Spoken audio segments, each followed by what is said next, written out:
منظر، یہ مسجد جو آپ دیکھ رہے ہیں یہ مسجد میدان عرفات میں واقع ہے۔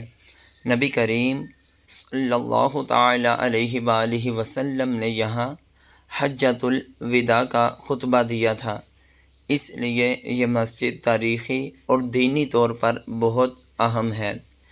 مسجد نمرہ کا آدھے سے زیادہ حصہ میدان عرفات سے باہر ہے۔ چونکہ عرفات کا وقوف ٹھہرنا حج کا خاص عمل ہے، اس لیے یہاں صرف 9 ذو الحجہ یوم عرفہ کو ہی خطبہ حج دیا جاتا ہے۔ ظہر اور عصر کی نماز جمع اور قصر ایک ساتھ ہوتی ہے۔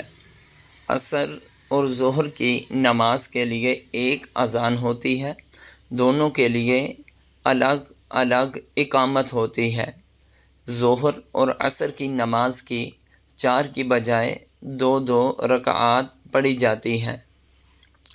باقی سال یہاں نماز نہیں ہوتی کیونکہ یہ علاقہ غیر آباد ہے۔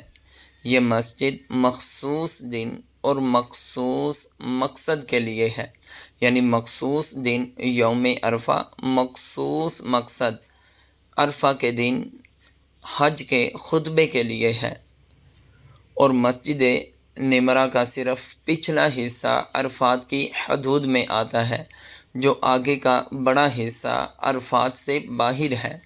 آج کل مسجد کے اندر فرش پر ایک الگ رنگ کی لکیر یا نشان لگا دیا گیا ہے جو دکھاتا ہے کہ یہاں سے آگے عرفات شروع ہوتا ہے، اور حاجی کوشش کرتے ہیں کہ نماز اور وقوف والا عمل عرفات کے اندر والے حصہ میں ادا کریں۔